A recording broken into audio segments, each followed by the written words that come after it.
This is the Troll Patrol, live with Justin Freakin.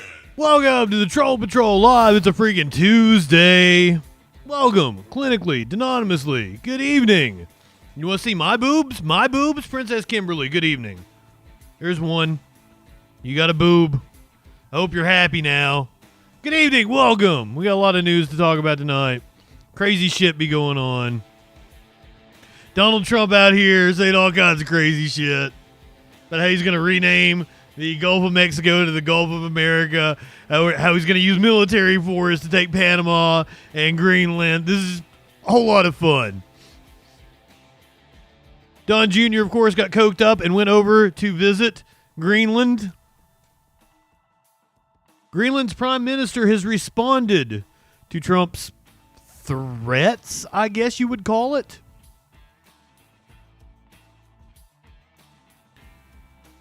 New York appeals court rejecting Trump's bid to delay his sentencing in his hush money case. Meanwhile, the judge in Florida, Eileen Cannon, blocking the release of the Jack Smith report. The GOP in Georgia ousting a state Republican from the party because he spoke against Trump at the DNC. North Carolina Republicans blocking a judge from being seated. The House has passed a border bill. Susan Collins praising a Social Security bill. The Tennessee State House looking into State Rep Andy Ogles and his continued fuckery at the state capitol in Nashville.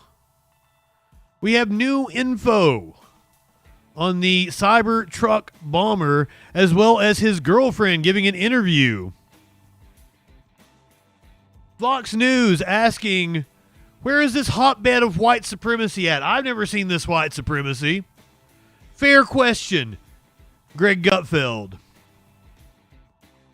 A man in Tennessee has been charged after painting swastikas on a library and a church.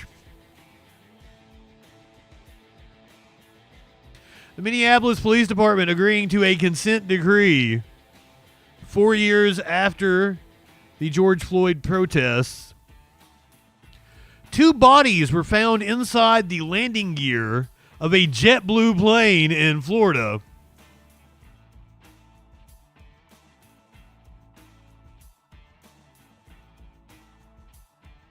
An Ohio woman apparently murdered, partially eaten by her neighbor's pigs.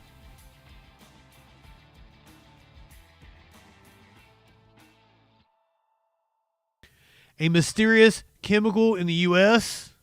causing a fog that is making people sick. Speaking of people getting sick, Chinese virus making its way all across the world. As well as the norovirus outbreak here in the U.S. This, of course, also coming as we've experienced our first bird flu death. This is going to be a lot of fun.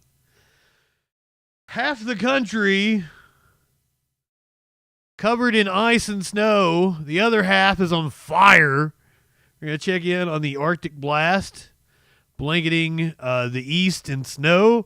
We're going to check in with the California wildfires, which are causing death and destruction and mass evacuations. All that and a lot freaking more tonight on the Troll Patrol live. Good evening.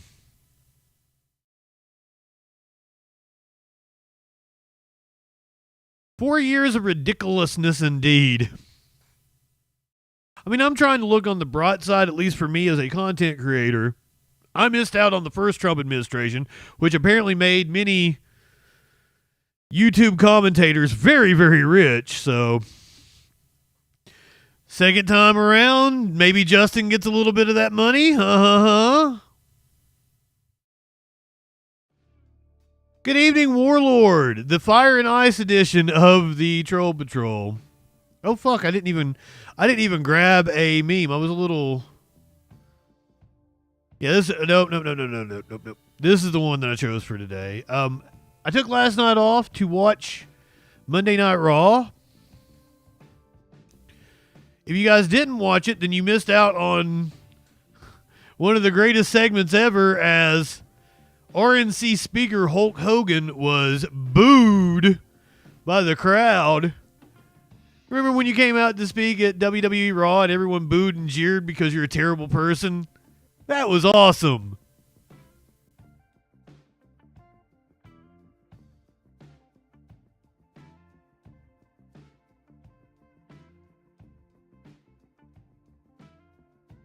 My plan wasn't to watch on Netflix. My plan was to watch on a pirated site.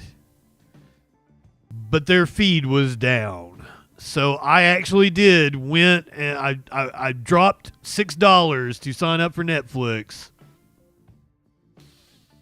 For the first time since... I had Netflix for years and years and years. I probably canceled it around 2016, 2017. Apparently my account doesn't even exist anymore. I had to make a new account with my old info. So, yeah. Had to go sign up for Netflix. Didn't want to. Don't exactly like giving my money to that company. Yeah, Netflix used to be good. Back around 2010, 2011, it was amazing. Yeah, it had been more than 6 months without a sub. It was like 6 years without a sub. At least, because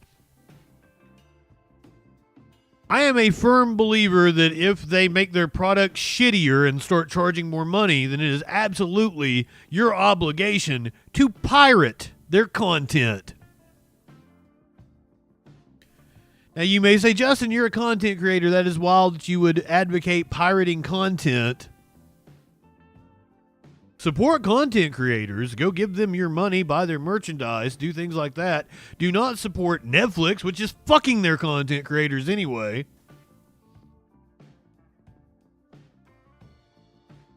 Anyway. If you're watching on YouTube, like that stream. Help me break that algorithm. Put up a lot of content today. Several shorts, a freaking news, a clip from the Troll Patrol. All that went up on YouTube. None of it got any views. I'm not good at the YouTube game at all. It's the end of the show, Warlord. I'm sorry. My apologies. Did you want to start off with it? I guess I could if you really wanted to. Is legitimately the very last story before dumb orange cats. My very last story was gonna be Candace Owens being pregnant. But I couldn't actually find the video of her talking about it in time, so my apologies there. God damn it, Socks, buddy! These cats, man, like, I was trying to put the show together, and Smokey kept trying to get in my lap. I'm like, buddy, I'm trying to work. Now I've got Socks up here in my business. Guys. Meanwhile, they wouldn't let me get out of bed this morning, but it's very fucking... Buddy, you're fucking fat. Stop jumping on the desk like that. If you see the camera shake, it's because Socks jumped on the desk. Trump gave a press conference earlier today, about 30 or 40 minutes of just sheer nonsense. One of the big headlines is that he is not ruling out military force. All the people that told me that Trump was the anti-war candidate. Oh, thank you anonymously. Yeah, sub to me if you're not sub to me on YouTube. Help me with that algorithm, you Twitch peeps. The biggest headline out of his press conference: not ruling out military force to take control of both the Panama Canal and Greenland. President-elect Trump held Well, this is one way to describe it. A wide-ranging press conference at Mar-a-Lago today. He talked about pardons for January 6th defendants, at least ones he's considering. Socialist aunt, Possibly taking Minty. over Greenland and even renaming the Gulf of Mexico as, quote, the Gulf of America, unquote. Caitlin Huey-Burns was there and joins us now. Less than 2 weeks before he's inaugurated. Other observations from you, Caitlin, based on all of the varied answers from the president-elect? Well, Major, a lot of items I didn't have on my bingo card going into this press conference this morning at Mar-a-Lago covered a range. You and me both, sister. But the biggest highlight, the biggest takeaway, the biggest headline from today is that Donald Trump would not rule out the use of military force potentially to take over the Panama Canal and to take over Greenland. Let's start with Greenland. We know since over the past few years he has flirted with the idea, has talked about the idea of Flirted with, yeah, that's one way to put it. Greenland. Greenland, of course, is a territory of Denmark. Denmark has made very clear that it is not for sale, but that hasn't stopped the president-elect from toying with the idea. He says it's of national security interest. He also wants the U.S. to take over the Panama Canal, which it essentially gave away its operational rights to back in 1999. But not ruling out the use of military force here in both of those cases was a big headline. And Major, I also asked, since we are, of course, this comes after the day after January 6th, yesterday, when Congress certified Donald Trump's victory in the 2024 presidential race. I also asked for more specifics about the kinds of pardons he says he's going to issue on day one of his presidency for January 6th defendants. Remember, there are nearly 1,600 people who have been charged in relation to that riot on the Capitol that day, and about 170 of them charged with violent criminal offenses. So I asked President Trump, President-elect, if he wants to pardon, if he's planning on pardoning those who were charged with violent offenses on that day, and he really didn't rule that out either. He said that he's looking at everything and he's going to have big pardons coming on that first day in office. And what, if anything, did the president-elect say about immigration and his intentions there, Caitlin? As you know, Major, immigration was key to his victory. He has said as much today. And I asked, how he is planning on using executive order versus how he wants Congress to handle this. Remember, we've been talking about how Congress is going to handle his agenda, whether it's one big bill through reconciliation or broken up into two bills or perhaps multiple bills. So I asked, how much can you do through executive order and how much do you want Congress to act on immigration, given that it's his priority? And he essentially said that. Why did that get auto-modded? That was fantastic. Donald Trump is so pervy, he flirts with land masses. Have no idea why that one got auto-modded. In his first administration, he did a lot on immigration on his own and plans to do it again this time. Caitlin Huey-Burns, thank you for that summary. We appreciate it very, very much. Shut up, Major.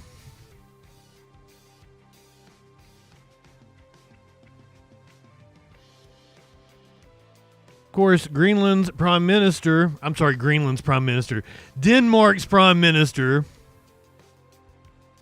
responding to Trump. Jeg synes, det er vigtigt at holde fast i, at det på den ene side I think it's important to keep in mind that it's good on the one hand that there is a growing interest from the American side in what is going on also in the North Atlantic Ocean and in the Arctic, because some of the tensions we see in other parts of the world are starting to come to the Arctic area. So I, as a very close ally to the United States, think there is a reason to be pleased with the growing interest from the USA. But it has to go off in a way that is respectful towards the population of Greenland, and we must cooperate in the same way we are used to, among other things, in NATO and in international trade.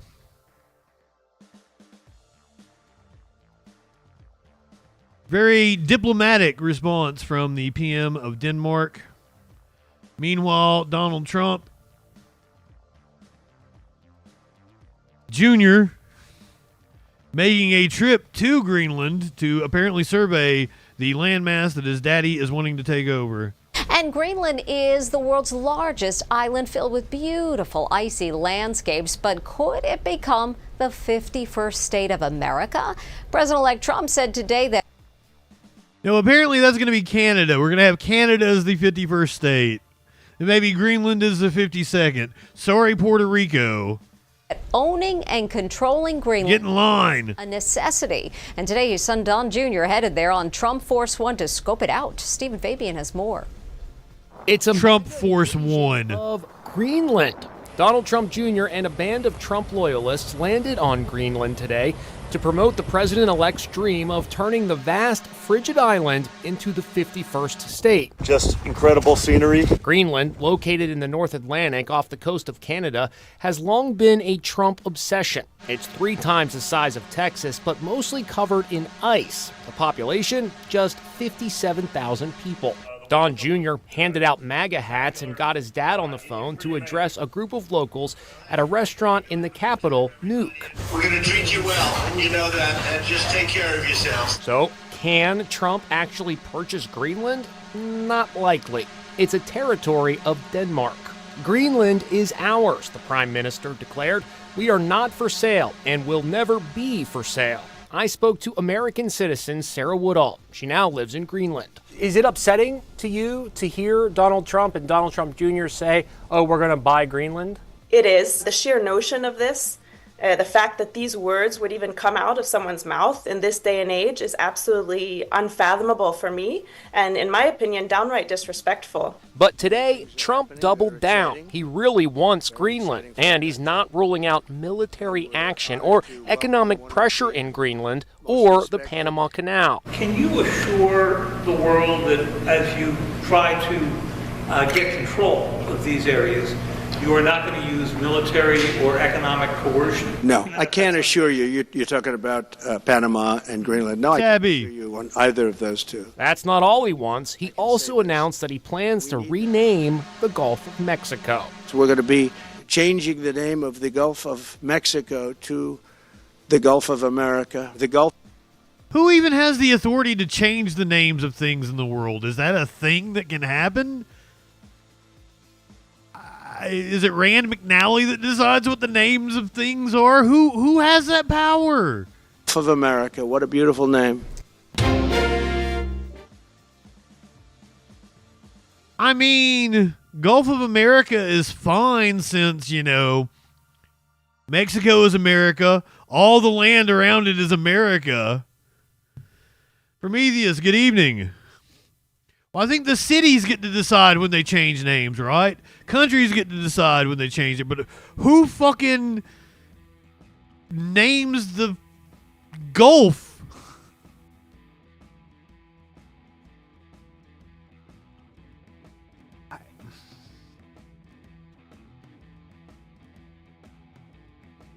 Trump to be sentenced in the hush money. I'm not hating on anything named Mexico. I'm fine with it being called the Gulf of Mexico. If it's the Gulf of America, who gives a shit?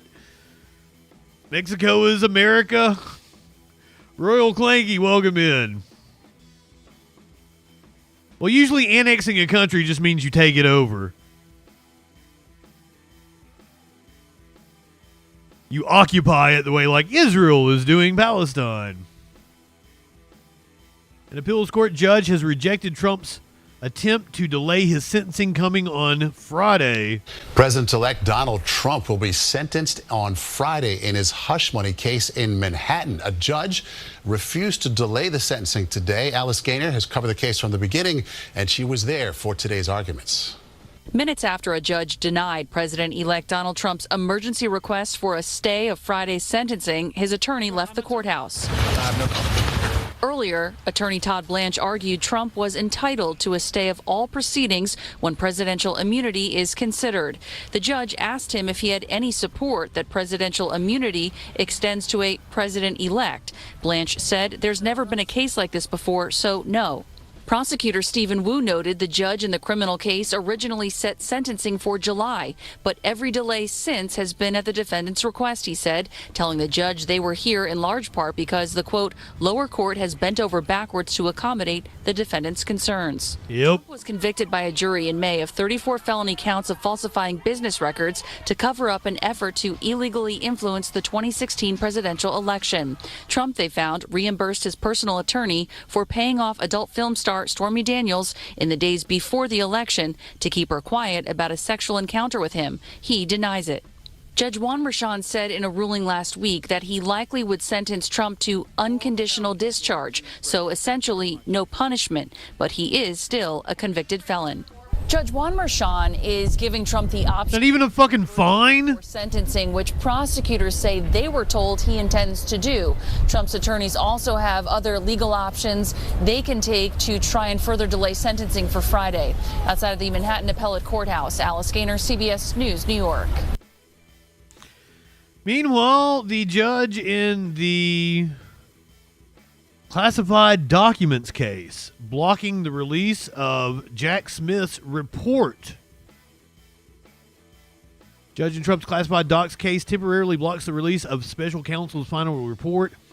Lawyers for Trump's co-defendants had sought to block the report's release. The judge in President-elect Donald Trump's classified documents case on Tuesday temporarily blocked the release of special counsel Jack Smith's final report in an attempt to prevent irreparable harm while the matter is considered by the 11th Circuit Court of Appeals. What irreparable harm? I think the irreparable harm is letting a man who stole classified documents the last time he was president anywhere near the presidency again, but what do I know? The move came a day after Trump's former co-defendants, Walt Nauta and Carlos de Oliveira, asked U.S. District Judge Eileen Cannon, who dismissed the classified documents case in July after deeming Smith's appointment unconstitutional, to issue an order barring Attorney General Merrick Garland from publicly releasing the report. Cannon deferred the matter to the 11th Circuit but temporarily blocked the release of the report to prevent irreparable harm arising from the circumstances as described in the current record in this emergency posture and to permit an orderly and deliberative sequence of events. Judge Cannon's order could represent uncharted territory for the Justice Department, whose special counsels normally prepare reports at the end of their investigations.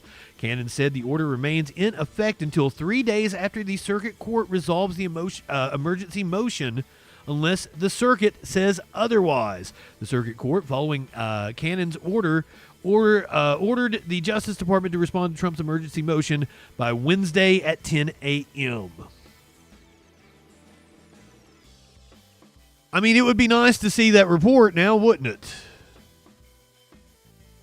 I have a feeling we will eventually get to see it, much like we did eventually get to see the Matt Gaetz Ethics Committee report. Remember when that Republican from Georgia spoke at the DNC? Apparently that really pissed Trump off, and the Republicans in Georgia went to town on his behalf. Developing tonight, former Lieutenant Governor Jeff Duncan has been officially kicked out of Georgia's Republican Party. The state executive committee unanimously voted to expel him. Duncan has been one of President-elect Donald Trump's toughest critics. Earlier this year, he called the president-elect a criminal defendant without a moral compass. He also criticized Trump's erratic handling of the coronavirus pandemic and incendiary public comments. Duncan endorsed Vice President Kamala Harris during the election in November and even spoke at the DNC last summer. Now, Duncan has since already fired back on X tonight, saying, quote, "Hard to believe this is a good use of time for a party that's only got a limited amount of time to figure out mass deportations, world peace, and global tariffs. Learn how to take a victory lap, not light another dumpster fire," end quote. Duncan has what a quote. Whether he'll be joining the Democratic Party in the future. Learn how to take a victory lap instead of lighting another dumpster fire.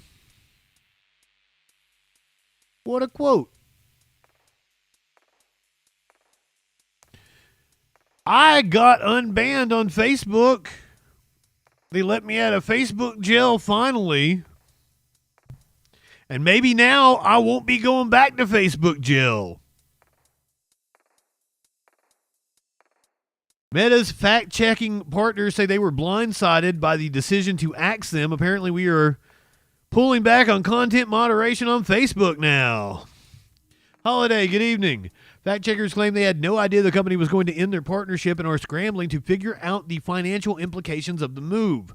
Meta's fact-checking partners claim they were blindsided by the company's decision to abandon third-party fact-checking on Facebook, Instagram, and Threads in favor of a community notes model, and some say they are now scrambling to figure out if they can survive the hole this leaves in their funding. We heard the news just like everyone else, says Alan Duke, co-founder and editor-in-chief of fact-checking site Lead Stories, which started working with Meta in 2019. They had no advance notice. The news that Meta was no longer planning on using their services was announced in a blog post by Chief Global Affairs Officer Joe Kaplan on Tuesday morning and an accompanying video by Meta CEO Mark Zuckerberg. Instead, the company plans to rely on an X-style community notes, which allows users to flag content that they think is inaccurate or requires further explanation. Meta partners with dozens of fact-checking organizations and newsrooms across the globe, 10 of which are based in the U.S., where Meta's new rules will first be applied. We were blindsided by this, says Jesse Stiller, the managing editor of Meta's fact-checking partner, Check Your Fact. His organization started working with Meta in 2019, and it has 10 people working in the newsroom. This was totally unexpected and out of left field for us. We weren't aware this decision was being considered until Mark dropped the video overnight. The news organizations who had partnered with Meta to tackle the spread of disinformation on the platform from 2016 are scrambling to figure out how this change will impact them. We have no idea what the future looks like for the website going forward. Duke says Lead Stories has a diverse revenue stream and most of its operations are outside the U.S., but he claims the decision would still have an impact on them. The most painful part of this is losing some very good, experienced journalists who will no longer be paid to research false claims found on Meta platforms. For others, the financial implications are even more dire. One editor at U.S.-based fact-checking organization that works with Meta, was not authorized to speak on the record, told Wired that Meta's decision is going to eventually drain us out. Meta did not respond for a request to comment on its partner's allegations or the financial impact its decisions would have on some organizations. Meta didn't owe fact-checkers anything, but it knows that by pulling this partnership, it's removing a very significant source of funding for the ecosystem globally. This is according to Alexios Mentzerlis, who helped establish the first partnership fact-checkers and Facebook between 2015 and 2019 as director of the International Fact-Checking Network. Meta's partners were also angered by Zuckerberg's allegation that fact-checkers had become too biased. According to Duke, it's disappointing to hear Mark Zuckerberg accuse the organizations in Meta's U.S. third-party fact-checking program of being too politically biased. Let me fact-check that. Lead Stories follows the highest standards of journalism and ethics required by the International Fact-Checking Network Code of Principles. We fact-check without regard to where on the political spectrum a false claim originates. This was a viewpoint reiterated by Kirsten Roberts, the chief content officer at Gannett Media, whose publication USA Today was another Meta fact-checking partner. Zon, let me see if there's anything in my bowl. I am out. I was going to probably scrape together a bowl after the stream tonight. I was lucky that I was able to put together a green bowl for Raw last night. I had a full bowl of the green, but it took a lot of work. It took a lot of cleaning of my grinder to get that green bowl. Let's see what we got here.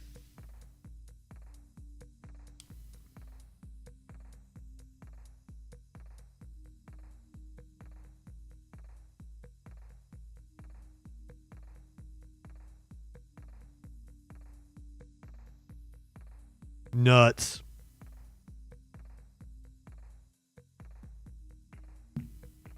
Justin's just a little, one, I moved into a new apartment, so Had to pay first month's rent and security deposit.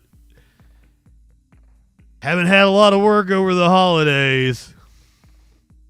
DJ Dub, good evening. I'm trying to pump out some content. I went and checked my YouTube to see if I was close to my cash out. I'm close, but not close enough that I'm going to be able to cash it out. I was like, God damn it. We'll get it straightened out. We'll be all right in a couple weeks. DJ Dub, good evening. Holiday, did I tell you good evening? Zon, did I tell you good evening? Socialist Aunt. Did you guys sneak in here on me? Or do I just not remember telling you good evening? Go ahead, clinically. You can. I'm in a legal state. Now, I believe it's not legal federally, though. That's the jurisdiction of the mail, so I don't know how that works.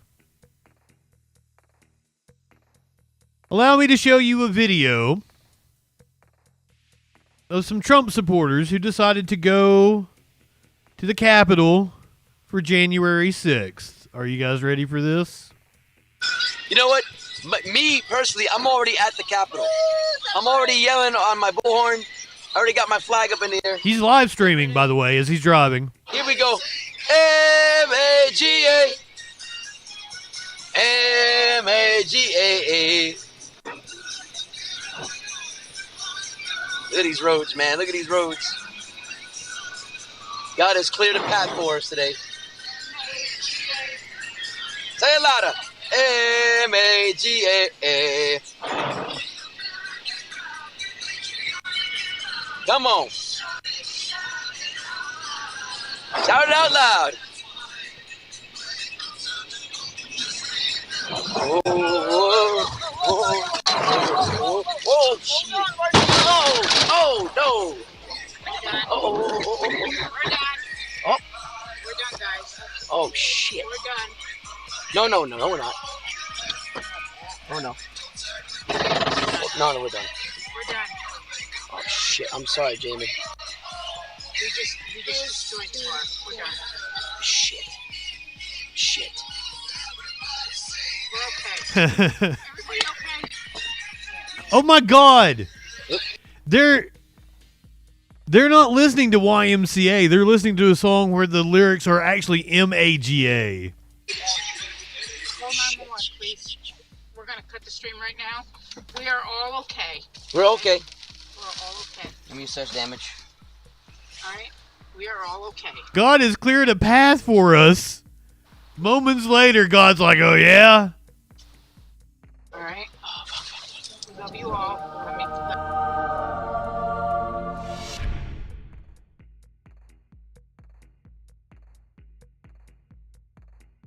One more time. That was too fun.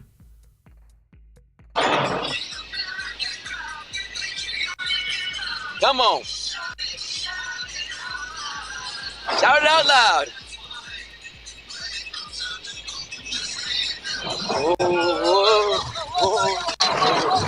Oh, shit. Oh, no. Oh. I mean, at least they weren't driving a Tesla. Oh, shit. They might have caught fire. No, we're not. Oh, no. No, we're done. No, we're done. We're done. Shit, I'm sorry, Jamie. Virgil wrong. Good evening. Krell, good evening.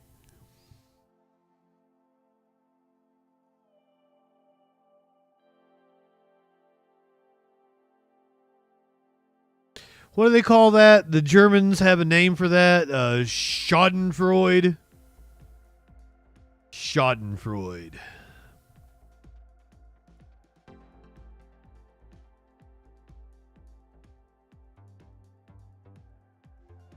The U.S. House today passed a border bill that they had the audacity to name after Laken Riley.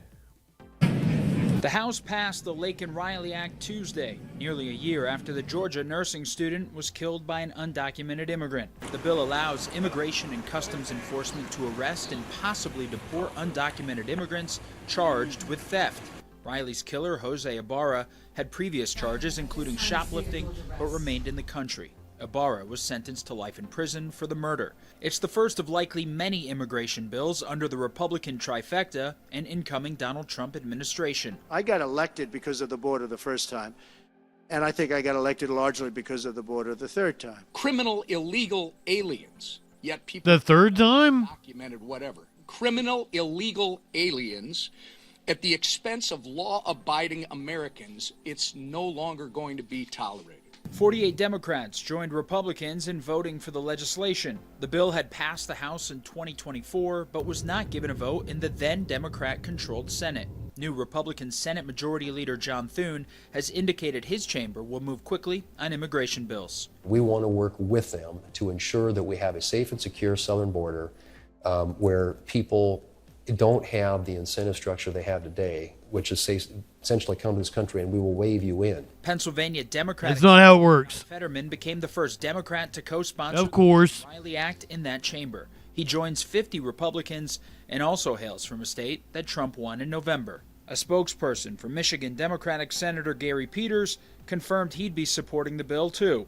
Michigan also went for Trump in 2024. The Senate could take up the bill as early as the end People up in Michigan so worried about the border this week. It'll need 60 votes to pass there, meaning eyes will be on Democrats, especially the ones from states that Trump won. Reporting in Washington, I'm Matt Gelka. Dougie, good evening. Yeah, fuck Gary. Goddamn Gary. Meanwhile, Susan Collins in the Senate is praising a bill that they're going to be taking up called the Social Security Fairness Act. The Social Security Fairness Act. Senator Susan Collins is celebrating her Social Security Fairness Act becoming law.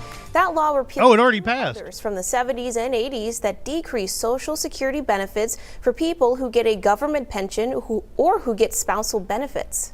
I am absolutely elated that finally we've been able to fix these inequities, and it's going to make a real difference to more than 26,000 Mainers who will get corrected benefits now. Now employees like teachers, firefighters, and other public servants will get their full benefits with retroactive pay to January 1st of last year. Collins first introduced the bill in 2003. She says in order to address financial issues with Social Security, she recommends investing in securities that will yield a better return to the Social Security Trust Fund. No. Biden signed the Fairness Act into law on Sunday. It eliminates 2 decades-old provisions, the windfall elimination provision and the government pension offset, that reduce Social Security benefits for a portion of retirees who received pension income. Biden estimated the bill should lead to an average monthly increase of $360 for certain public employees and their spouses and survivors. The outgoing president said more than 2.5 million Americans will receive a lump sum payment worth thousands of dollars to compensate for the benefits they should have received last year. The bill passed the House of Representatives in November and approved in the Senate by a 70-26 vote last month. The move comes as Social Security recipients are receiving a 2.5% cost of living adjustment in 2025.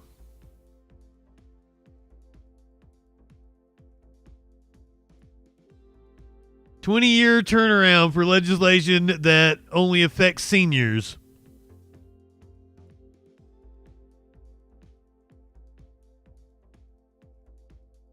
Good on you, Susan Collins.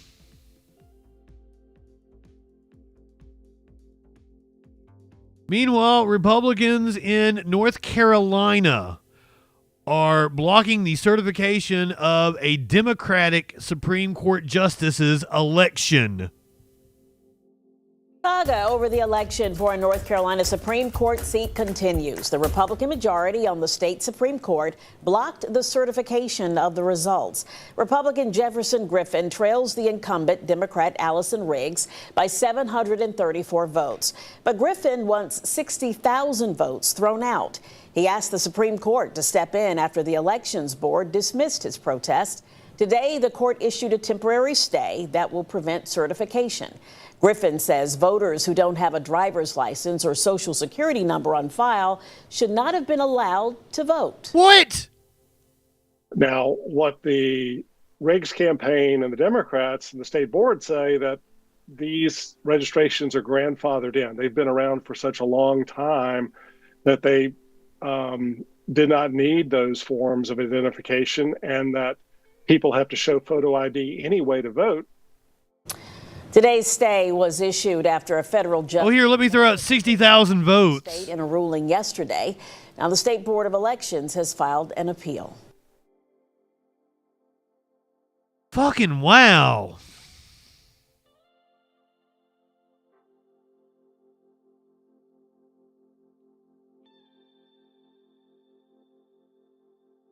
They are shameless, the Republican Party in North Carolina. If you have been watching the Troll Patrol for years, you know all about the bullshit that was going on. They literally had a campaign advisor die. His granddaughter, who was very anti-Republican, went to go through his effects, found all kinds of damning documents showing that they were pulling election fraud.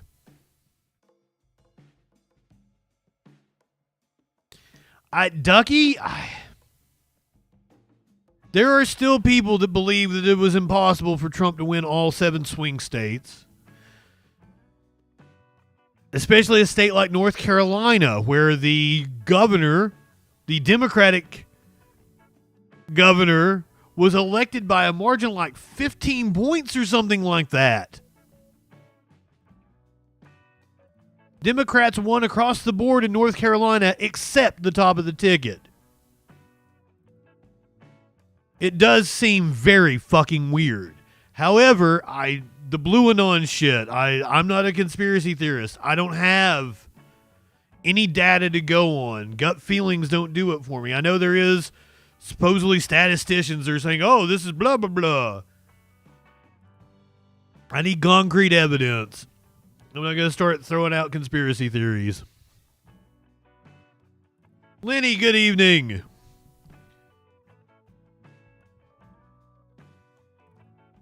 We have new info on the Cybertruck bomber out of Las Vegas.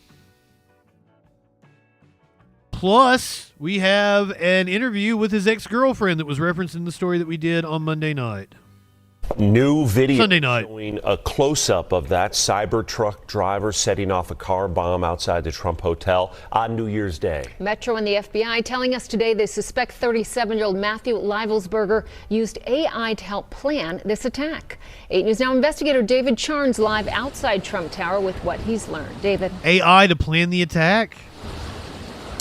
Investigators believe they have a better idea of how Matthew Livelsberger set off this bomb right outside the Trump Hotel here behind me, and they think he did it by filling his car with fuel, consumer fireworks, and other Quesadilla, good evening. At ordinary stores, but that he also used artificial intelligence, specifically ChatGPT, to ask it how to do this.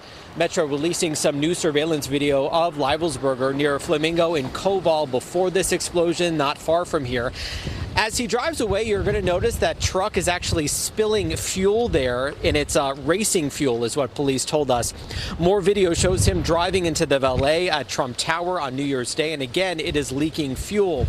Now, Livelsberger asked... Did he fill the trunk with fuel or some shit?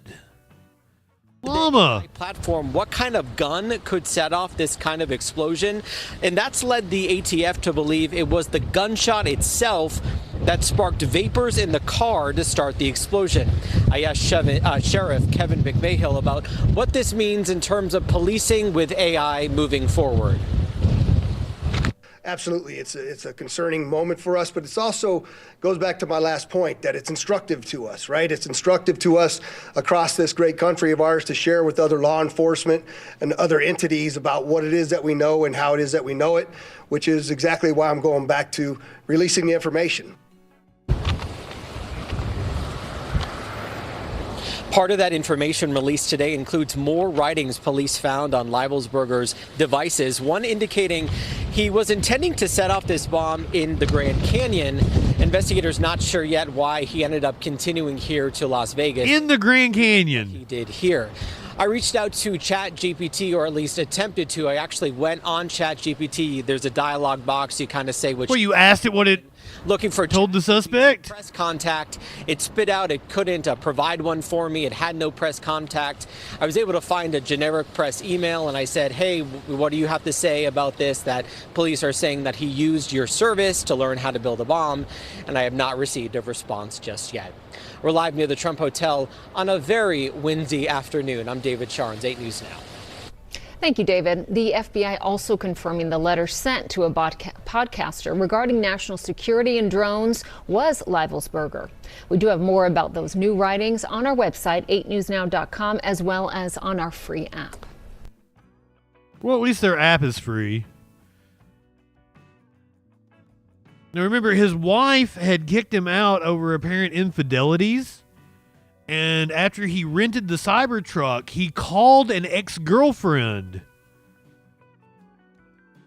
that he apparently dated. She was also in the military. She gave an interview to this Las Vegas TV station. I didn't recognize the warning signs for what they were. I failed him. We all failed him. The ex-girlfriend of Matthew Leibelsberger is speaking out tonight about his recent text messages just days before he committed suicide in a Cybertruck explosion outside the Trump Hotel. And thank you so much for joining us on Channel 13 Live at 6. I'm Trisha Keene. And I'm Joe Moeller. She says she noticed the struggles her former boyfriend faced from his years of service in the Army. That's right. And in the wake of his death, Alicia Errett tells us that she feels that she failed him as a friend and not doing more to help. Alicia Errett is the ex-girlfriend of Matthew Leibelsberger.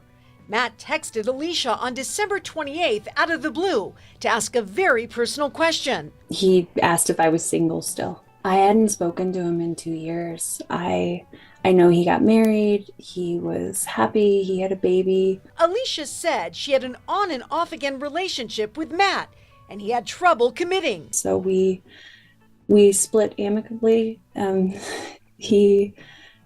I think we loved each other still, but he was happy with his new wife and he had a baby. During their time together, Matt had opened up to Alicia, who also served in the military, about his struggles with the trauma and depression from his time serving. But he wasn't that depressed in 2018. He was in a lot of pain, and he talked about being exhausted from all of his deployments.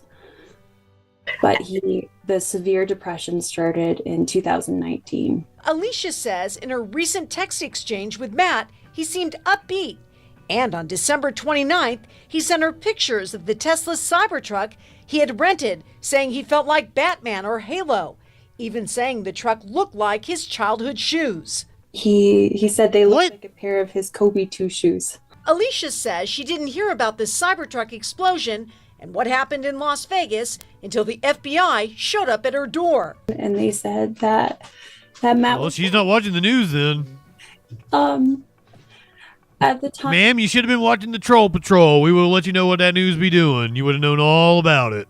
Las Vegas until the FBI showed up at her door. And they said that Matt was dead.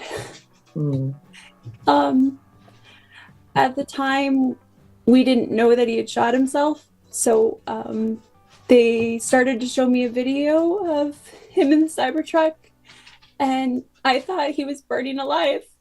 My whole heart broke for him.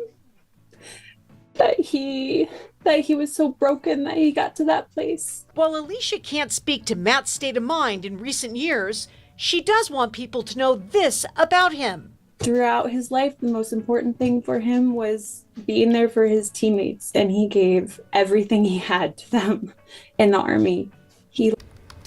And Alicia said, cut her right off. With Matt, as she calls him, he suffered through a lot of pain from injuries he sustained in the Army. And she says, looking back, she did see signs of PTSD and traumatic brain injury. She tried to get him to seek help in their time together, but he was concerned if he sought help, he would be marked non-deployable and couldn't be there for him. He wouldn't be able to own a gun. Authorities reminding those who may have been impacted by this incident about the resources we have locally that are available to help. That includes the Resiliency and Justice Center. It is located at 2915 West Charleston. You can also learn more information at resiliencyandjustice.org. America loves their vets so much. They continually send them off to bogus wars, put them in horrible situations, and don't provide them support when they come back. Energy flow. Greg Gutfeld on Fox News was apparently talking about the New Orleans attack that happened the same day as the Cybertruck attack, wondering out loud about white supremacy. There are still people that claim that that's the number one threat. MSNBC still did. All you got to ask to completely destroy that hoax, can you point to the hotbeds of white supremacy so we can get blacks to move out of there? Because they shouldn't be in these hotbeds of white supremacy. How come no one has ever given us an actual location of where they are? We warn people all the time of high crime neighborhoods. You don't want to live there. You don't want to move there. We know where there are deeply radical Islamists live in this country. So why aren't we warned about these enclaves of white supremacists? Let's not. And there are still people that claim that that's the number one threat. MSN. I'm glad you asked, Greg. I would say the hotbeds correspond closely with the states that were part of the Confederacy. One of those states would be the state of Tennessee, where a man was charged with spray painting a swastika on the Green Hills Library and harassing a church. The suspect has been arrested in connection to vandalism and harassment targeting one Nashville neighborhood. Metro Police report Charles McGuire, 49, was arrested on Monday for allegedly spray painting a swastika on the front door of the Nashville Public Library's Green Hills branch and making harassing phone calls to Green Hills Community Church. Police say the vandalism occurred on December 14th, and the harassments took place on Christmas Eve, Christmas Day, and December 30th.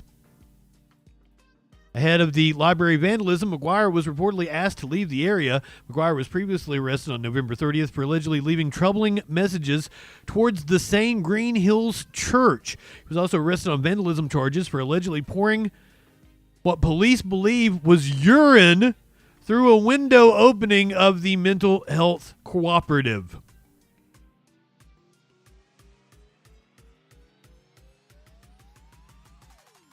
Mr. McGuire, there's only one place you need to be pouring urine, and that is into the eye pussy of one Representative Dan Crenshaw.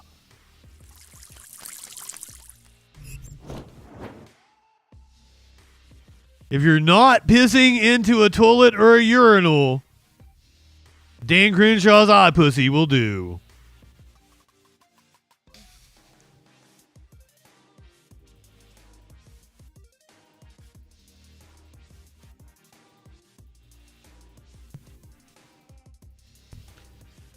Man, how are we flying through this show? How am I already through 2 pages of notes and it's not even 9 o'clock?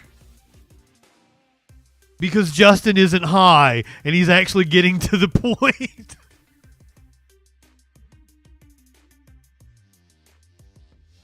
My rule of thumb is that a page of notes is an hour of content. I have 3 pages of notes, so I figured this would be about a 3-hour show. But I guess things are different when I'm completely sober. The Minneapolis Police Department has finally agreed to a consent decree where the DOJ will oversee them till they get their shit together. The City of Minneapolis approved a police reform agreement. Because I'm broke at the moment, Prometheus. My landlord has been messaging me like, where's your rent? I'm like, I need to message my client and be like, where's my payday? Even after I get that payday, I'm still very, very tight. Oh, it's one of those where I had to pay rent and security deposit to move in just a couple weeks ago. Had to pay first month's rent again, so really, really tight at the moment. And also, I got fucked over by a girl. I paid her rent the month of November. I paid her rent for the month of November and got fucked over. Tight as that eye, pussy. I'm not asking for. I 100% can earn plenty of money. Already got work coming my way. It's just, it was Christmas. I haven't had a lot of people asking for me to make videos. So yeah. That's just a little tight at the moment. Also, haven't had anybody take me to the dispensary, and it's fucking too cold for Justin to walk to the dispensary. So multiple factors.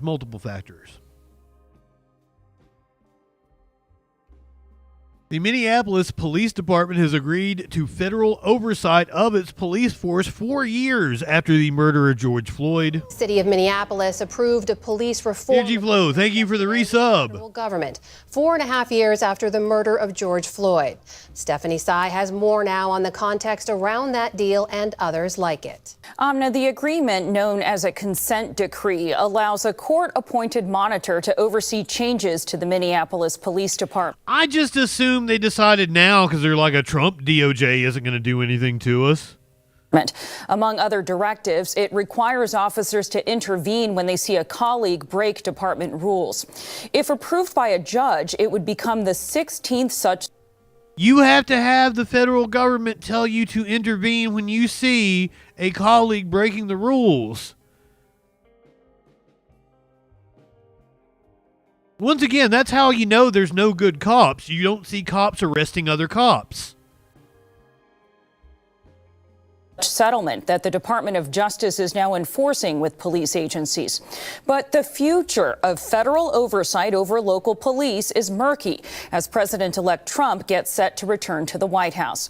For more on all this, we're joined by Alex Del Carmen. He's a criminologist at Tarleton State University in Texas and has served as a consent decree monitor himself.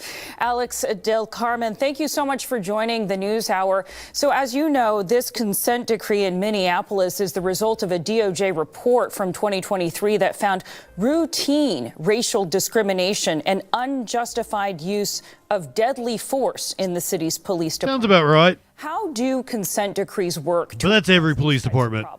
Typically, DOJ would not be involved in a situation like that unless there was reason to, right? So in this particular case, we all saw, obviously with horror, what happened to George Floyd. And as a result of that, DOJ felt compelled to go in to this police department and begin the investigation as what they call a pattern or a practice investigation, which means, is this problem pervasive in the entire department? And if so, to what degree and what areas of policing should be looked at? The ostensible goal of a consent decree is to make sure that a police department abides by the Constitution, that there is lawful police behavior. How effective are consent decrees at doing that? Well, it depends on who you ask, right? Those individuals that are, opponents of the consent decree, they say that it costs too much money, that cities have to essentially pay for it, and that there's not necessarily a duration or a limit on the amount of time in which. I would say that you're probably saving the money that you'd pay out to citizens that sue you for wrongful arrest or excessive force by having a consent decree over you. Decrees expire, even though there is a goal that, some of them should finish within a certain amount of time. Seldom do we ever see that they finish within that timeline. And others have actually even argued that crime goes up, that the morale of police officers goes way down when these take place. Now, those that actually support the the feelings of the police officers. Consent decrees are really important because there are times that the federal government has to intervene in order for a police department to be reformed. And we've seen that throughout the history of our nation, where at times the federal government has had to send federal agents in order for civil rights to be protected.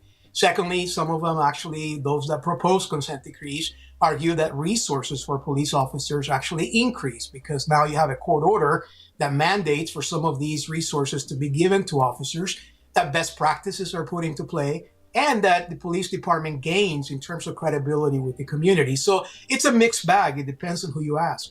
Is there a sense that having a consent decree can prevent the type of incident that we saw with George Floyd and with others, that a consent decree can be effective at addressing, for example, systemic racial discrimination in policing? So the rationale is that, yes, in fact, that they can do that, right? So what typically happens in these consent decrees is once the investigation takes place, as we saw the case yesterday in Minneapolis, they enter into an agreement with the city, in this case, DOJ does, and then it goes up before the federal judge. And as you noted, once the federal judge approves that, then they have to select a monitor and a team of individuals that are national or international experts that actually show up at the scene, and they begin to regulate and monitor the behavior of police officers, policies, procedures, academy trainings, and whatnot. And so in concept, what this does is it sort of changes the culture and the level of expectation of policing that would actually have been in place up to that point. So the idea is that you are going to reform the police department from within, that you are going to affect the culture, and that the outcome is going to be radically different in years to come.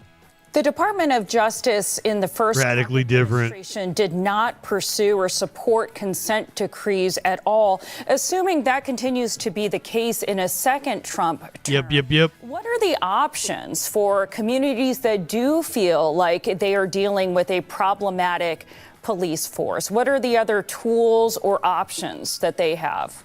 So what's happened since the last Trump administration is that many states throughout the United States, the legislators have actually empowered the attorney generals of those particular states to actually sue the police departments and put them under some form of a consent decree if agreed. And so what that means is that now you have roughly over 20 states in the US that have attorney generals that have the legislative given power for them to sue local police agencies and enter into an agreement if the agreement actually is substantiated in the court of law.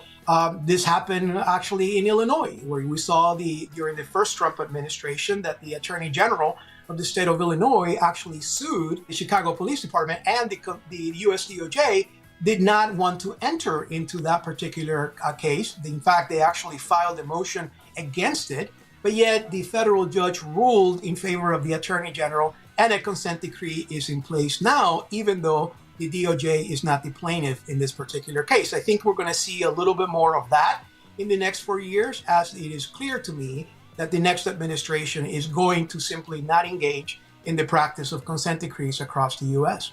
Alex Del Carmen, a criminologist at... They're not going to engage in lawful conduct either. The incoming administration not going to engage in lawful conduct. Will probably embolden shitty cops all over the country.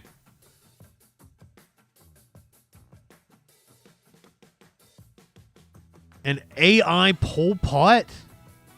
No. Justin isn't a fan of AI, period. Definitely not an AI Pol Pot either.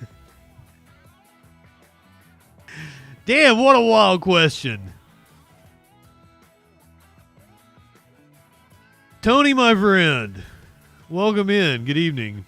I am not a fan of it. I am a content creator.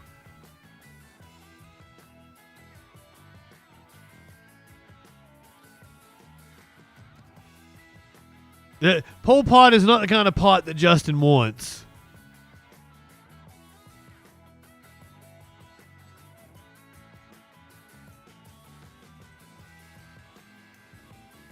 Bullshit. I love Weird Al. Fuck you, Warlord. Don't ever say such heresy here in this chat.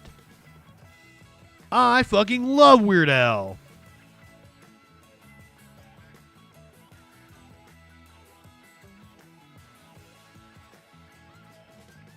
Content warning.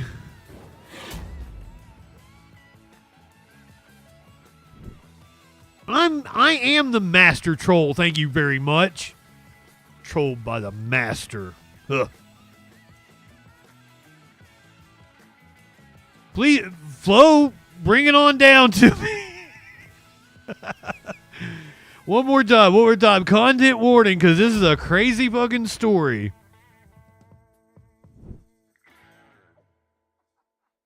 Two people were found dead inside the landing gears of a JetBlue plane in Florida. But we begin this morning with that disturbing discovery at the Fort Lauderdale Hollywood International Airport in Florida.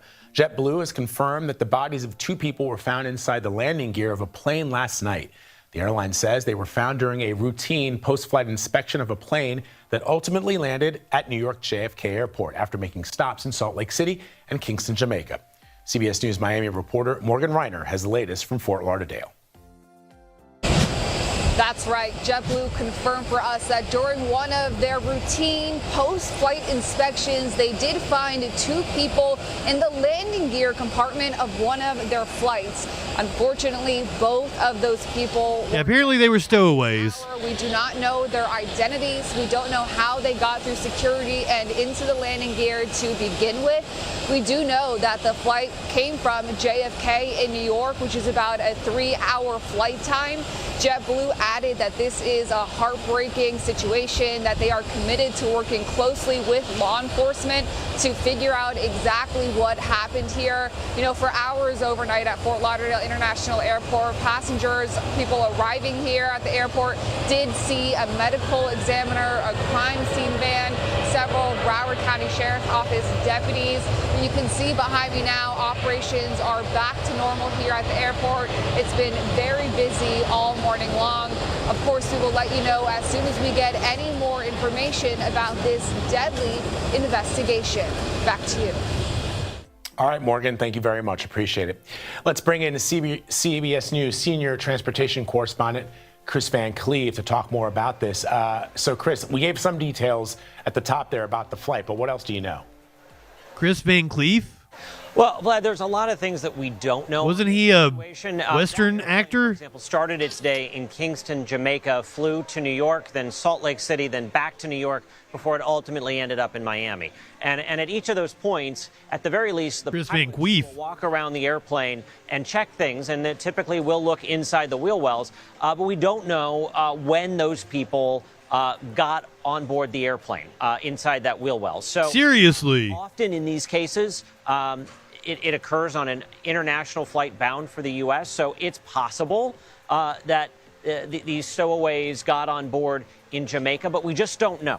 And that raises some questions that need to be answered. When did somebody have access to the airplane, and who were they? Were they people who were perhaps employed at the airport who would have had some access to the aircraft, or did they breach security? If they breached security, they need to know where that happened so it doesn't happen again for very obvious reasons. These stowaway circumstances are for obvious reasons. They also tend to be deadly.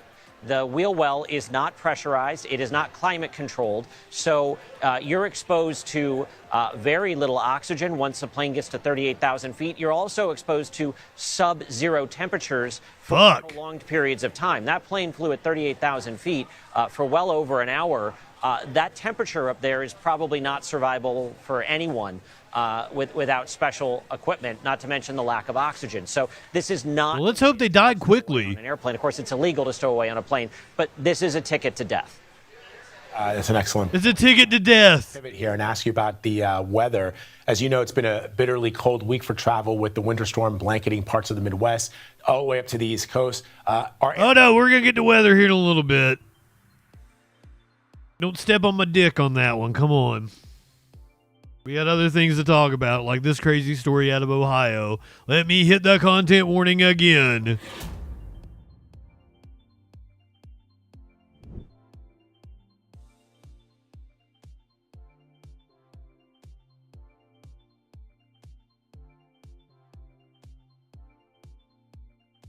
Wild story out of Ohio. A woman was apparently eaten by her neighbor's pigs.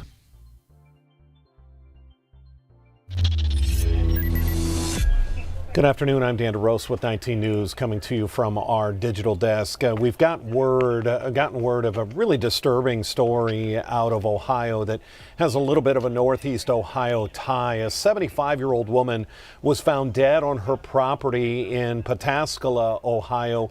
That's in the north. The Bacon's Revenge. She was reported missing by family. She was supposed to, on Christmas Day, go to her niece's house in Norton, and that's the Northeast Ohio tie. That's just outside of Akron. We'll show you, first of all, a map here of Pataskala. That is this very rural, small community here in red, again, just to the north and east of Columbus. She was supposed to be heading to her niece's home in the Akron area on Christmas Day. When she didn't show up, they called police. When police got there, what a disturbing discovery that she had been eaten by her neighbor's 2 pigs. The investigation is now underway. But how did she die? According to authorities in Licking County, they're not exactly sure. Licking County. This case, according to the lead detectives on this, if this was a dog, a Rottweiler, a pit bull, name any other breed that had attacked and mauled and eaten this woman, they would know what the charges are. But these are... Yes, seriously. We have just covered stories that are 2 horrific ways to die. So which way would you guys rather die? Inside the wheel well of an airplane or being eaten by pigs? If you had to choose one, which one would it be? Detectives on this, if this was a dog, a Rottweiler, a pit bull, name any other breed that had attacked and mauled and eaten this woman, they would know what the charges are. But these are obviously livestock, and the rules are not exactly clear at this point, according to the investigators in Licking County. I mean, did the pigs get out? Terrible discovery that 2 pigs, her neighbor's pigs, apparently had gotten loose and mauled her and ate her, and she died. She was found dead on her property, again, in Pataskala. That is in Licking County. Pataskala is the name of the... Pig law in this country is not governed by reason.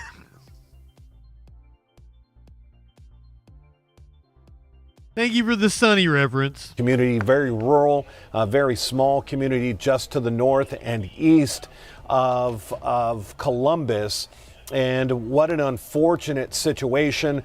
It was supposed to be a Christmas visit for the 75-year-old. She was supposed to show up to her niece's home in the Akron area and never arrived. That's when they put out a call to police to check up on her. And unfortunately, she was found dead on her property. And they do believe that it was 2 pigs from a neighbor that had mauled and eaten her. Her name, 75-year-old Rebecca Westergaard. And again, the investigation continuing on whether or not there will be charges. Obviously, this kind of thing doesn't happen very often, if at all. And so what are the rules? What are the laws when it comes... What are the rules? No, like... Usually when you hear somebody was eaten by pigs, they were killed and fed to the pigs. This is indeed the first time I have ever heard of pigs getting loose and mauling someone. Holy shit. To livestock getting loose and causing the death of another individual. The investigators there are going to be working with prosecutors. Don't go to Ohio. To come up Bacon eats you. Should be or shouldn't be charges in this case for the neighbor who had the 2 pigs that got loose. I was told people are eating pets in Ohio. Very shocking situation. Details just coming out here. My, how the tables have turned. Looking at this case as it was sure to make some national headlines over the next week or 2. When we get new information on this case, on this story, the unfortunate death of 75-year-old Rebecca Westergaard, we will get you new information both online and on air. For now, I'm Dan DeRose with 19 News. Have a good afternoon. 19. Also, did anyone else notice? For now, I'm Dan DeRose with 19. Dan kind of looks like a pig. Just throwing that out there. Is that wrong of me? Dude looks like he's got a big ham for a head. Come on. Shave that motherfucker and bake it. He's one of them. He's on the side of the pigs.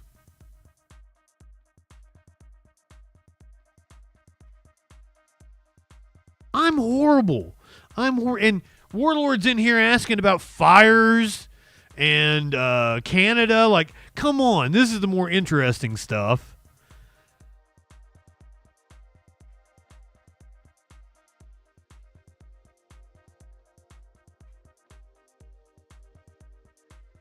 We have multiple illnesses going around.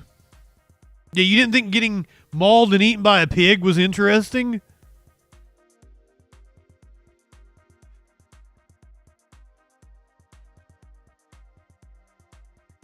Multiple illnesses going around. RSV, norovirus. We've got this HPV shit, whatever the China virus is called. I hate saying China virus because it sounds like Trump describing COVID. We have a new mystery illness out of China.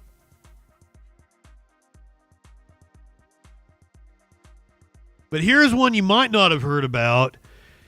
A mysterious fog with a chemical smell is making people sick just minutes after exposure. People across the U.S. are reporting a mysterious fog with a chemical smell that they believe is making them sick. Reports of the Funatural fog began late in December in parts of Texas, Wisconsin, Iowa, Maryland, Virginia, West Virginia, Nebraska, Kansas, Oklahoma, and North Dakota.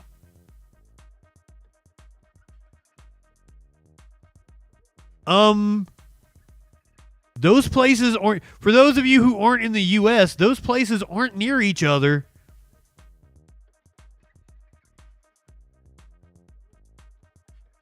Texas and Wisconsin are very far apart.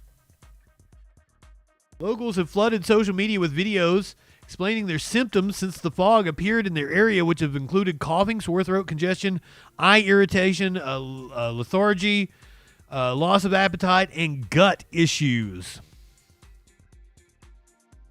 Do we have an interview? No.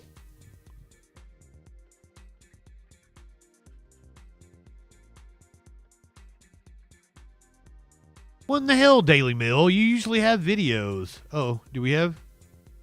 Here we go. All right. So it's crazy foggy right now. But that's not the weird part. Okay. Like Oh shit. Okay, so this is from the people were going nuts about the fog last week. This is from a cold air system coming through and hitting the hot air. The fog is not, apparently has a chemical smell. That's what caused the fog. As for getting sick, you probably just have COVID or RSV. Number one, it's weird because as it gets later in the day, fog should lighten, dissipate, and it's really not. Depends. The weirdest part is the taste and smell. It smells like after you set off a bunch of fireworks, and like the taste of the air is, I mean, the only word I can think of is toxic. It's super weird. And so I'm going for my walk, and it's kind of worrying me a little bit. Let me know if you guys are experiencing something like that. That's weird. Yeah, I mean, it smells not right. And I'm 41. I've been through fog. This is something different. Let me know if you guys are experiencing Girl says it's his fault. Farted. That is some insane fog. And I swear it is, it smells like chemicals going down my throat when I mean, that could be any number of things. Florida, neighboring to Georgia, where they had a chemical plant that fucking spewed toxic chemicals into the air for days. Maybe it's bringing a little bit of that down your way. I breathe. And now I feel like an idiot saying it out loud. But, like, maybe I shouldn't be out here, right? Maybe you should wear a mask. Like an idiot. Freedom particles. I mean, sewage, maybe? I mean, you're in Florida. It's crazy foggy. Oh yeah, yeah. I used to drive by a sulfur plant, and when it was this kind of weather, oh man, you could smell it so bad. This is Hudson Valley, New York.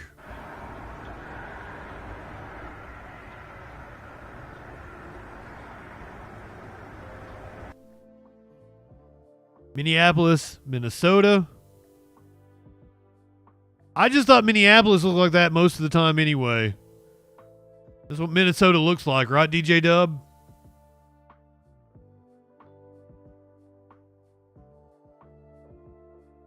Granbury, Texas.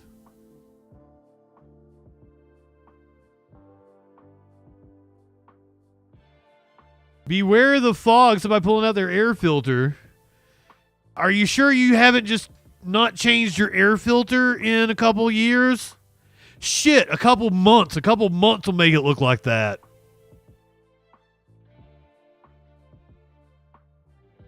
While the fog's white particle appearance may seem unusual, fog is a visible aerosol consisting of tiny water droplets or ice crystals suspended in the air at or near the Earth's surface. Shining a light in the fog makes these particles visible. As for the chemical smell people have described, fog can absorb and trap polluted air near the Earth's surface, acting as a carrier for car exhaust, industrial emissions, and other airborne chemicals. What's more, smells become more potent in humid air because the water droplets trap the odor-causing molecules and allow them to linger for longer and remain concentrated. Plus, persistent foggy weather is not unusual for this time of year. The respiratory illness-like symptoms people have been reporting can also be explained by natural fog, and the fact that we are seeing COVID numbers, RSV numbers, norovirus, all shoot the fuck up right now.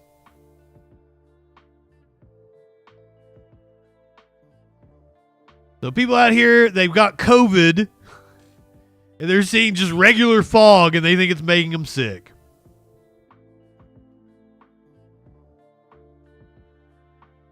COVID, RSV, norovirus, not the only things you need to worry about out here.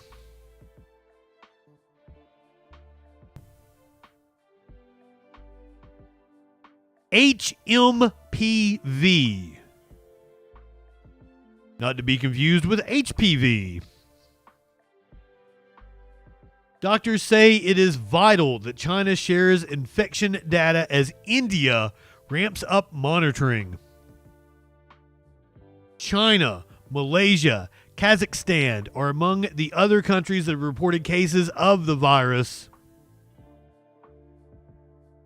A disease expert has urged China to share infection data amid an outbreak of human metapneumovirus. Metapneumovirus. That's pretty close, I think. Which is spread across 4 countries. They have cases in the UK, by the way. Had an argument with Warlord over this earlier. Dr. Sanjaya Senayaki, infectious disease expert, associate professor of medicine at the Australian National University, said it is vital for China to share information in a timely manner. The virus that causes flu or cold-like symptoms has seen cases spiking across northern Chinese provinces this winter, particularly among children. Photos and videos of people wearing masks in hospitals in China emerged on social media platforms, and local reports compared the scenes to the initial outbreak of COVID. Exact same timeline, too. India has also ramped up monitoring for cases of HMPV after it spread to the country as well as to Malaysia and Kazakhstan. India's Health Minister JP Nadda said HMPV's occurrence in India is not new and there was no reason to worry despite increased testing. HMPV spreads through direct contact with infected individuals or by touching contaminated surfaces. Unlike viruses like flu, RSV, and COVID-19, there is no vaccine for HMPV. We don't have that advantage of priming or boosting our immune system to fight these viruses, but still, everything else that we learned from COVID can apply to metapneumovirus. This is according to Dr. Carla Garcia Carreno, the Director of Infection Prevention and Control at Children's Medical Center in Plano, Texas.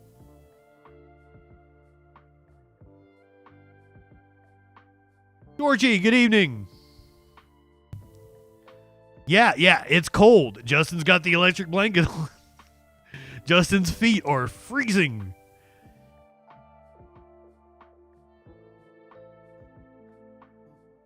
Meanwhile, we have several things going around in the United States, including the norovirus. The outbreak spiked in December, apparently. Recent data from the Centers for Disease Control and Prevention shows that norovirus outbreaks surged in December. The agency, well, I don't know if that means peaked then. Just because it surged in December doesn't mean it's not still surging. When you say peaked, I would assume that means that cases have come back down. The agency reported that there were 91 norovirus outbreaks reported during the week of December 5th, an increase from 69 outbreaks. Nice. The last week of November. Data from the past couple of years display a maximum of 65 outbreaks reported during the first week of December. The norovirus is a very contagious virus that is sometimes referred to as the stomach flu or the stomach bug. According to the CDC, it can also cause acute gastroenteritis and inflammation of the stomach and intestines. People with the norovirus can get better in 1 to 3 days, but they can still spread the virus for a few days after that. The most common symptoms of norovirus are diarrhea, vomiting, nausea, and stomach pain. Other symptoms include fever, headache, and body aches. Meanwhile, if you have the norovirus, you can feel extremely ill and vomit or have diarrhea many times a day. This can lead to dehydration, especially in young children, older adults, and people with other illnesses. Stay safe out there, fuckers. Especially if you're one of the people like me that is in the cold right now, in the freezing temperatures. It says it is 25 degrees right now, but feels like 15. That's what I'm living through, which 25 has been the warmest it's been in the last couple of days. And we are set to drop. For those that are unaware, another storm is coming, and it is expected to be much worse than the storm we experienced this past weekend. Most of the U.S. freezing due to this Arctic blast. You know, we're not the only ones feeling the cold today. Most of the U.S. is facing freezing temperatures due to this Arctic blast. The massive storm is pushing off the East Coast today after causing disruptions in D.C., Maryland, Virginia, and Delaware. It comes on the heels of another deadly winter storm that spanned thousands of miles in multiple states. In a lot of areas, it's preventing snow and ice from completely melting. Tried to use the time during the lull to put some more salt down, but really it's likely going to turn to ice. The lingering dangerous conditions could be a concern along this recent storm's path. That includes areas from central U.S. to the East Coast, with some people already losing power and heat due to the storm. So buckle up, we're getting ready to have another one this coming weekend. This is a song of fire and ice here in the country. Good portion of the country facing freezing temperatures. Meanwhile, California, fucking on fire. We took a drive. We wanted to come back out to Palisades Drive and see the situation because we heard the concern among some of the people you were talking to on the phone. So here we are. You can see that Somebody got the COVID in the studio. the hills off of Palisades Drive behind this Christian school, but it is not as extreme as what we saw earlier. The flames are much more tame and much more sporadic and smoldering in the hills. Palisades Drive, for its part, so this side of the road that is the side of the road that you travel towards Sunset on ordinarily, that is a Let's not be ableist towards Russians, Energy Flow. Sunset. I can't see that far, but here it is now much, much more clear. This side of the road, which we've been reporting, I heard Gene reporting it on earlier, was a side that people tried to get out down the road on the wrong side of the road too. And this is where you can still see all these vehicles that just bailed right in the middle of the street. There are cars here. There are cars just bailed along the sidewalks where people apparently parked their vehicles and just walked out on foot in that massive traffic jam we saw when people were leaving a little bit earlier during evacuations. And it doesn't stop there. Take a look. It goes up Palisades Drive. You see all of these vehicles just left. I haven't seen anything like this. I was pretty surprised when we were driving up the road here. Now, if we walk up, if we pan up, you can see there are still some of these palm trees that are on fire. Andre, if you pan up with the camera, earlier when we were on Palisades Drive, further down the street, we saw palm trees on fire, and you just see the little pieces of bark that fly. They're like right there. They're still burning, and that can be a source of ignition for other little fires that pop up. So that's always a concern. Further up the street, it's just totally thick with smoke, and I don't think you'll be able to see it on camera, but in the hills over to the left, we've seen that is another area where flames are burning. Here we're about to see a number of emergency vehicles come down the street. Police vehicles in this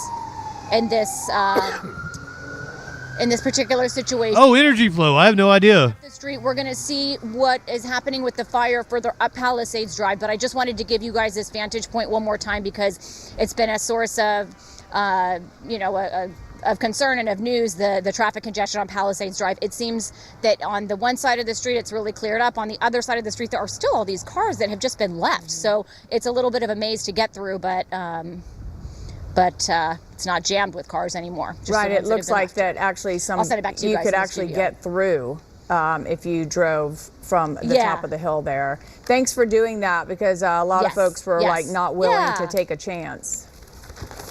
Yeah, was that right? And now it looks like it's a good time to do so. Yeah, that one woman we were talking to earlier. Melanie. She was afraid to leave, and yeah, we told her, road's clear, get out. Yeah, exactly. Because once the sun goes down, things are going to get a little tricky. Jean Kane, can you hear us? Hi, Jean. Jean. Hi, Glenn. Hi, Lou. Hi. Yes. So this is a situation here. I apologize once again. It's very hard to hear. A lot of stuff going on here. This is a bit of a chaotic situation. And I keep on saying that. That's because once again, you see the traffic out here. This is, I would say, the next phase. Police officers earlier, they cleared out all of these roadways here. This is Palisades Drive by the Highlands community. This is Sunset as the Texas expected to get snow. Traffic as well as fire trucks are trying to head on down the hill as safely as possible in this wind-driven fire to PCH. They're trying to get in the direction of the ocean and then get out of this area. But as you see, more cars are coming through, and that's because what we've noticed is that the police officers, phase one, what they did was clear out the roadway to make sure everyone got out as quickly as they could, and then anybody that was at the top of the hill, condominiums, homes, apartment buildings, anybody that was still up there kind of just sheltering in place and praying the best would happen. Well, this is the next section of that. So that's phase two. They're letting all of these people out, but it's one of those situations where we have a convergence of fire trucks, police officers. There are palm trees that are on fire, all covered in ash. There are flying embers, and we are in the thick of things, you could say. As of right now, there's so much smoke out here.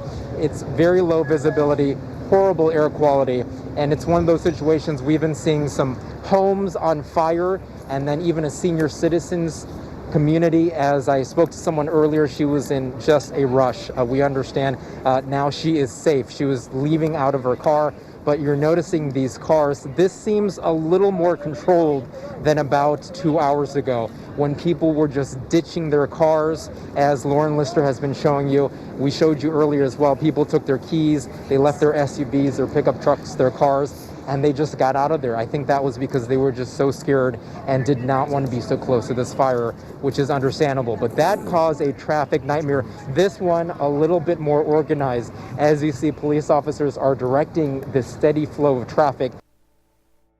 Fucking wow. Let's take a live look.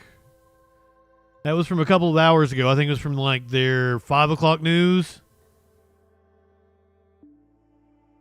Had to worry. This is live currently. Suddenly have to pack up their lives and what they could return home to in the future. 2,921 acres.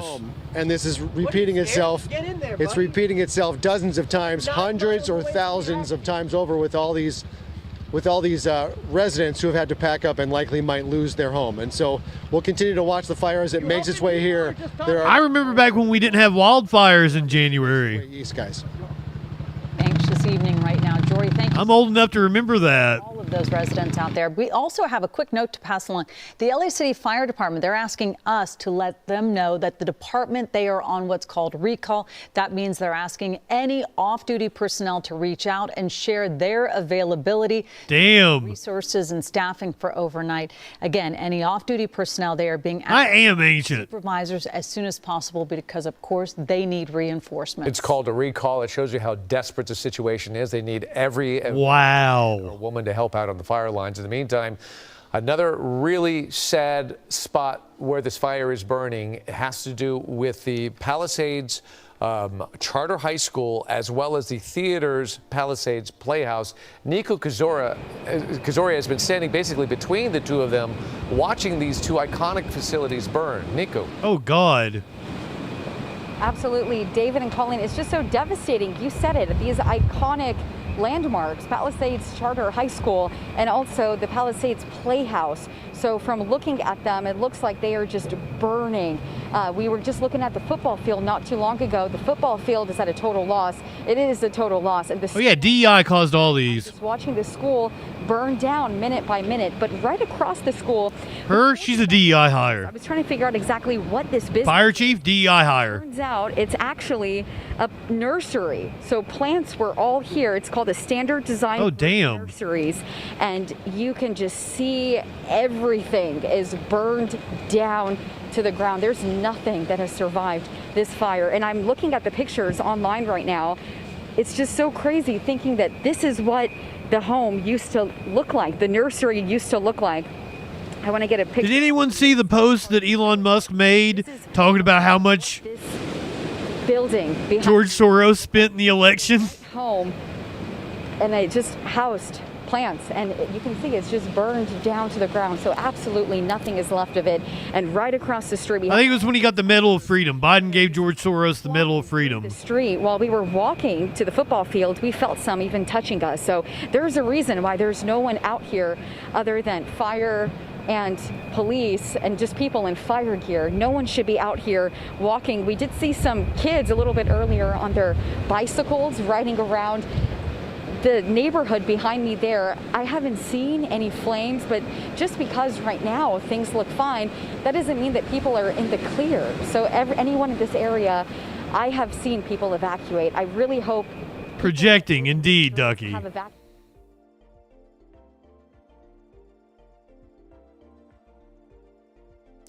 Joe Biden gives George Soros U.S.'s highest civilian award. Elon Musk reacts.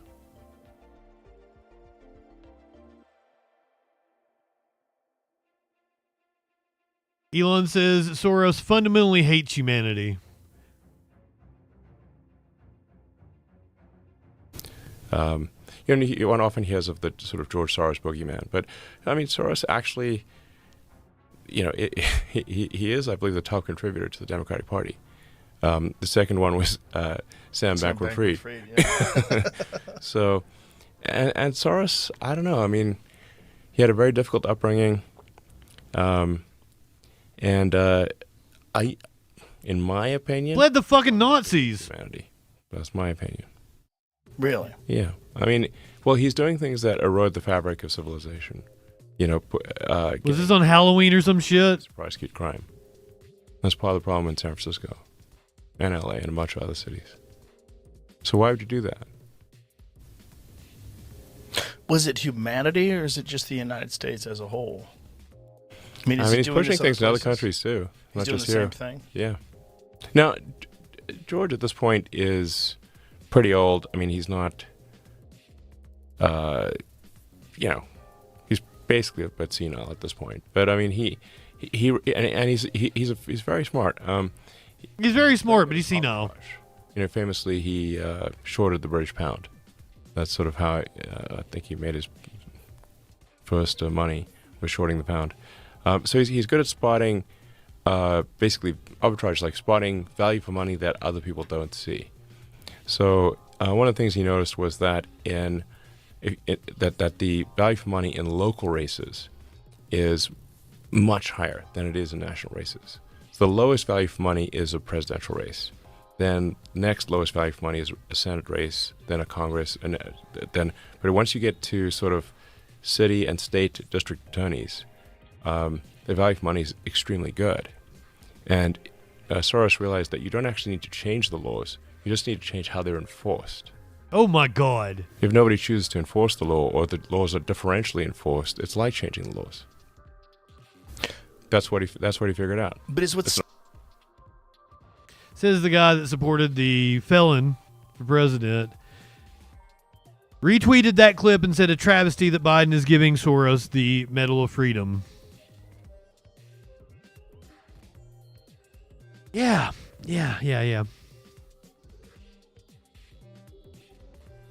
So yeah, usually 3 pages of notes would take me 3 hours, but apparently that is not the case when I'm not stoned, so I'm gonna hang out with you guys for a little bit though. I'm not gonna pack it up just yet. Here's some dumb orange cats.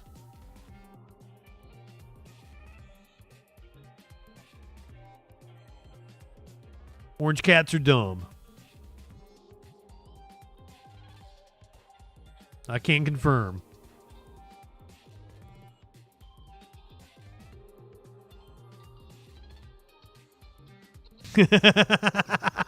Oh, that was amazing. Soros shouldn't be a billionaire. Elon Musk shouldn't be a billionaire. People shouldn't be rich enough. Yeah, there you go, Energy Flow. All cats are dumb. Orange ones are just easier to see.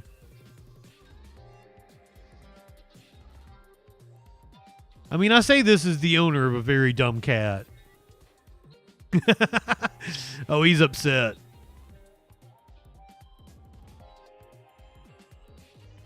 M-Lord, you snuck in on me. Mox, you snuck in on me. Good evening.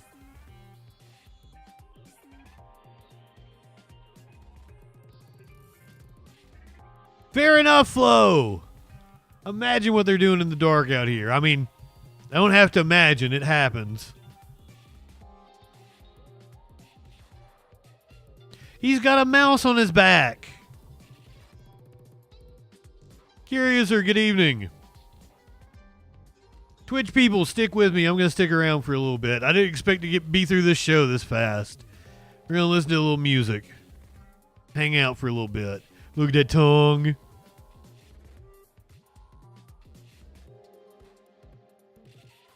It wasn't super fog. It was just dumbasses talking about fog. So if you're watching on YouTube or you're listening to the podcast, go ahead, light one up, tip one back. It's all right to have a little fun before you hit the sack. I'm JustinFREAKIN. We will see you tomorrow night on the Troll Patrol live. No one was watching on YouTube at the time.